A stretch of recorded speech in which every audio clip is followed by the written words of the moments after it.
Hello friends, I'm Akash and a hearty welcome to my YouTube channel.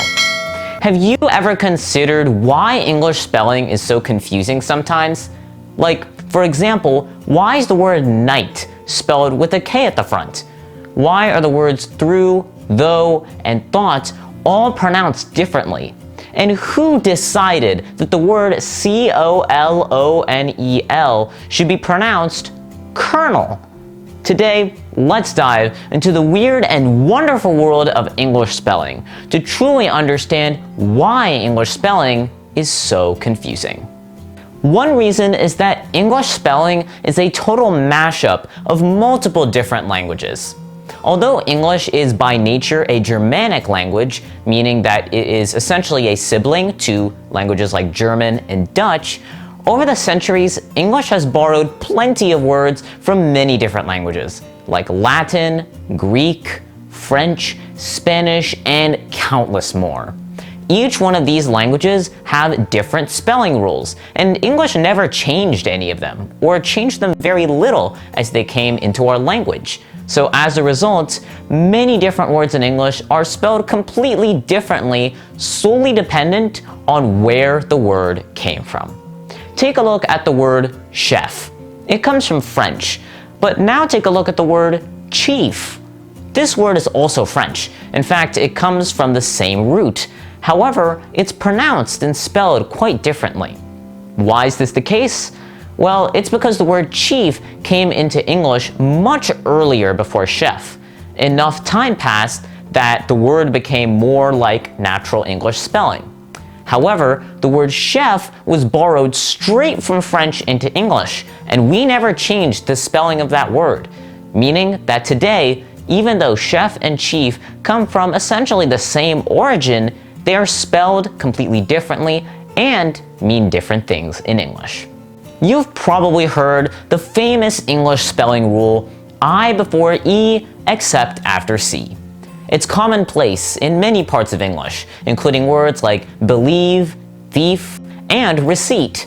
However, take a look at words like weird, science, and either, all of which break this rule. So, do spelling rules in English work all the time? Well, no. And we can take a look at another example to really examine this point. Take a look at the word kernel, like I mentioned earlier in this video. The reason why kernel, C-O-L-O-N-E-L, is pronounced like that is because it derives from a French word where that R sound in the middle was actually spelled with an R. However, this word later got spelled using an Italian word that meant the same thing, colonnello. When that word was brought into English, we kept the Italian spelling, but the French pronunciation. And years later, we now end up in English with the word kernel spelled C-O-L-O-N-E-L. Kernel. Let's talk about silent letters for a little bit more. Why do words like knife, right, and gnome all start with these silent letters that we don't actually pronounce?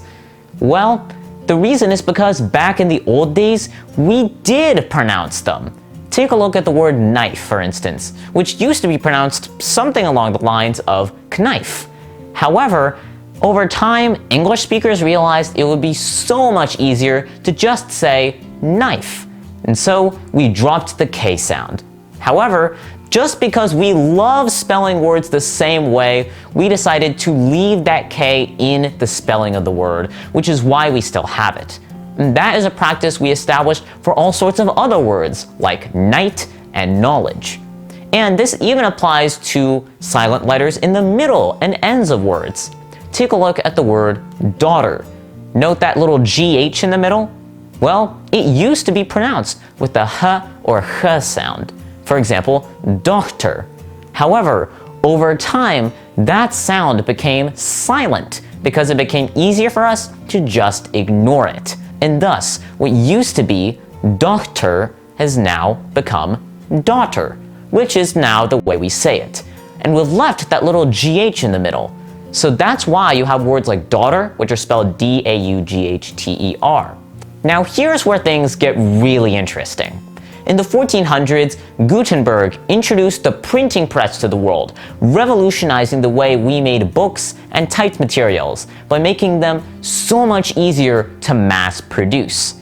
However, what Gutenberg might not have realized immediately is that it actually forced printers, not just in England, but in Europe and eventually the entire world, to agree on the right way to spell English words. And this is where we see some interesting changes in how we spell words today. Take a look at the word ghost. You see the little H in the middle?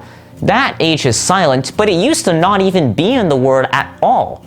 However, when printers from Flanders in northern Belgium decided to start printing text in English, they added the H into the word because it matched how they spelt the word ghost in their own language. And years later, centuries later, that H in the word ghost is still present today. That's a rough explanation of how we got to the word ghost, but it also led to us being able to standardize all sorts of other spellings. And in the 17 and 1800s, as English started spreading into the New World, primarily the United States, you had people like Noah Webster, who revolutionized American English by publishing the Webster's Dictionary, simplifying the spellings of words that would have been a lot more complicated otherwise. Take a look at words like theater, which used to be spelled with an R-E at the end. Noah Webster helped make it so that it would be spelled with just an E-R. Changes like these were simple, but they have now taken common and center place throughout American English and throughout many different parts of the world too. One of the last and perhaps the biggest reason for why English spelling is so weird and confusing today is something called the Great Vowel Shift.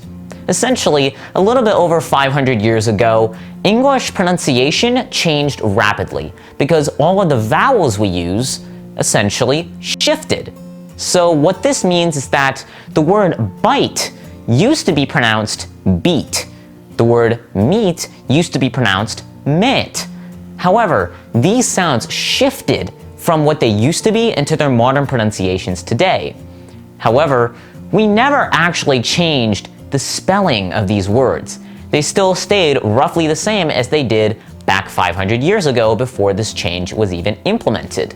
And today, because of inventions like the printing press, we can see that these spellings have stayed commonplace, even as different accents and sound changes have changed the way we speak our language. It means that English pronunciation is diversifying into all sorts of different accents and dialects.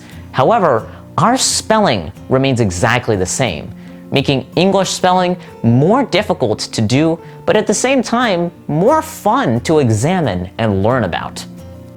So, is English doomed to remain the same as it has been for centuries past, or is there going to be a new revolution in the spelling field?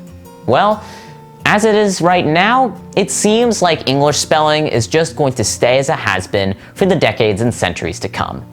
However, it doesn't mean that English spelling is just horrible. In fact, this is part of what makes the English language so fun and unique to learn. So, what's the best way to practice and hone your English spelling skills? Well, it's as simple as practice. Because in the end, it is practice, practice, and more practice that makes perfect. What was the most interesting change that you saw in this video? And what English word do you find the most confusing? Make sure to note down your answers in the comments section below. If you like my videos, then make sure to subscribe and don't forget to click the bell icon so you don't miss another one of my videos every time I upload. Once again, thanks so much for watching.